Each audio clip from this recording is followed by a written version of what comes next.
Hi all. അപ്പോൾ ഇതാ രാവിലെ എണീറ്റ് വന്നപ്പോൾ തന്നെ നല്ല കോടമഞ്ഞില്ലേ, ഓഹോ അങ്ങനത്തെ പാട്ടൊക്കെ പാടാനായിട്ട് തോന്നി എന്ന് ഞാൻ പറയില്ലേ, വെറുതെ പറഞ്ഞതാണ് ഗൈസ്. അപ്പോൾ ഇതാ നല്ല മഞ്ഞും കാര്യങ്ങളൊക്കെ ആയിട്ട് ഇങ്ങനെ നിൽക്കാണ്, മൂടിക്കെട്ടിയ കാലാവസ്ഥയാണ് ഇന്ന്. അപ്പോൾ ഇന്ന് സൺഡേ ആണ്, ഞാനിന്ന് വർക്കിന് പോയില്ല ഗൈസ്.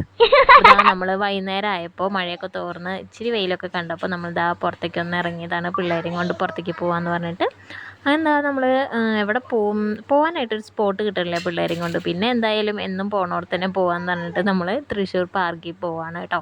അപ്പോൾ അതാ റൗണ്ടാണിത്, നമ്മൾ റൗണ്ട് ചുറ്റിക്കറങ്ങി പാർക്കിലേക്ക് കയറും.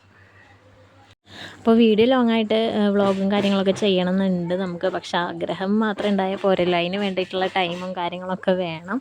അപ്പോൾ കണ്ടൻറ് ബേസ്ഡ് ആയിട്ടല്ല ഇപ്പോൾ ഒരു വീഡിയോസ് ഇടണമെന്ന് നന്നായിട്ട് അറിയാം കേട്ടോ, പക്ഷേ എങ്കിലും നമ്മൾ എന്തെങ്കിലുമൊക്കെ ചെയ്തുകൊണ്ടിരിക്കണമല്ലോ എന്ന് വെച്ചിട്ട് ഇങ്ങനെ ഇട്ട് പോണതാണ്. അപ്പോൾ നമ്മൾ കുറേ നാളായിട്ട് ഇടാത്തത് കൊണ്ട് തന്നെ പഴയ ആ ഒരു വ്യൂവേഴ്സൊന്നും നമുക്ക് വരുന്നില്ല.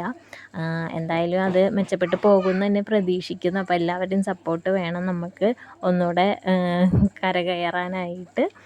ഇപ്പോൾ ഫ്രണ്ടിൽ അർഷാദും ഇസയാണ് കേട്ടോ ഇരിക്കണത്. അപ്പോൾ ഇസ സ്വയം എന്തൊക്കെയോ പറഞ്ഞ് സംസാരിച്ച് കോമാളിത്തരൊക്കെ കാണിച്ചുകൊണ്ടിരിക്കുന്നുണ്ട്. പിന്നെ ഇവ എൻ്റെ മടിയിൽ എൻ്റെ ഒപ്പമാണ് കേട്ടോ ഇരുന്നത്. കാഴ്ചകളൊക്കെ കണ്ട് നമ്മളും ബാക്കിലിരിക്കുന്നുണ്ട്. ഇതാണ് നമ്മൾ പാർക്ക് എത്തിയിട്ട്. അപ്പോൾ ഇതാണ് തേക്കിൻകാട് മൈതാനം, അറിയാത്തവർക്ക് വേണ്ടി പറയാണ് കേട്ടോ. നമ്മളങ്ങനെ ആ പാർക്കിലെത്തി കഴിഞ്ഞപ്പോഴാണ് ഒരു കാര്യം ശ്രദ്ധയിൽപ്പെട്ടത് കേട്ടോ. നിറച്ച് മഞ്ചാടി, കുരുമഞ്ചാടി തന്നെയല്ലേ പറയാം, മഞ്ചാടി തന്നെയാന്ന് തോന്നുന്നുണ്ട്. അപ്പോൾ ആ സംഭവം അവിടെ കിടക്കുന്നുണ്ടായിരുന്നു കേട്ടോ. അപ്പോൾ ആദ്യം കണ്ടത് അർഷാദാണ്. അപ്പോൾ അതാ പിള്ളേരുടെ അടുത്ത് പറഞ്ഞപ്പോൾ കാണിച്ചു കൊടുത്തപ്പോൾ രണ്ടാളും പറക്കാനൊക്കെ ആയിട്ട് നോക്കി. പക്ഷേ ഇസ മാത്രം പറക്കിയുള്ളൂ, ഇവ പറക്കിയില്ല കേട്ടോ. ഇവക്ക് താഴേന്ന് എടുക്കാനായിട്ട് എന്തോ ഒരു മടി പോലെയൊക്കെ ആയിരുന്നു, അതുകൊണ്ട് അവൾ എടുത്തില്ല. അപ്പോൾ അതാ ഇസ പറക്കിയതാണ് കേട്ടോ ഇത്. മഞ്ചാടിക്കൂരി വിറ്റ് നമ്മൾ ജീവിക്കാൻ പോകുന്നുണ്ടോ? പാടടിക്കും മാറ് മാറ്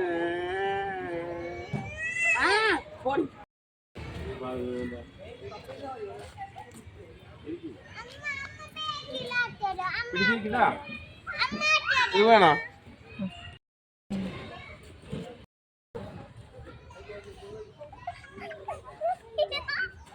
അങ്ങനെ പപ്പയും മക്കളൊക്കെ ഊഞ്ഞാലാടിക്കൊണ്ടിരിക്കുന്നു, ഞാൻ വീഡിയോ എടുക്കുന്നു. ഇത് തന്നെയായിരുന്നു അവിടുത്തെ അവസ്ഥ കേട്ടോ. പിന്നെ നമ്മൾ ആ സ്ലൈഡിൽ, ബാക്കി കാണുന്ന സ്ലൈഡില്ലേ, അതിൽ കയറിയപ്പോൾ ആനേനെ കണ്ടുട്ടാ. 2-3 ആന ഉണ്ടായിരുന്നു. അപ്പോൾ ആനയൂട്ടിൻ്റെ ആ ഒരു സമയത്തായിരുന്നു നമ്മൾ പോയത്.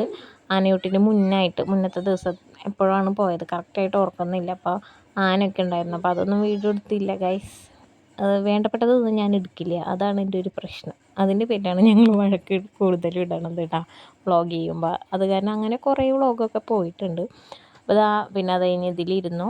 പിന്നെ നമ്മൾ നേരെ കുറച്ച് നേരം കഴിഞ്ഞപ്പോൾ, അധികം നേരമൊന്നും സ്പെൻഡ് ചെയ്തില്ല കേട്ടോ, ഒരു 3/4 മണിക്കൂറത്തോളം നിന്നുള്ളൂ ഇവിടെ, പിള്ളേരെ അങ്ങോട്ടും ഇങ്ങോട്ടൊക്കെ കയറ്റി ഇറക്കിയിട്ടൊക്കെ. പിന്നെ അത് കഴിഞ്ഞ് നമ്മൾ നേരെ ഫുഡ് കഴിച്ചിട്ട് വീട്ടിലേക്ക് പോയി.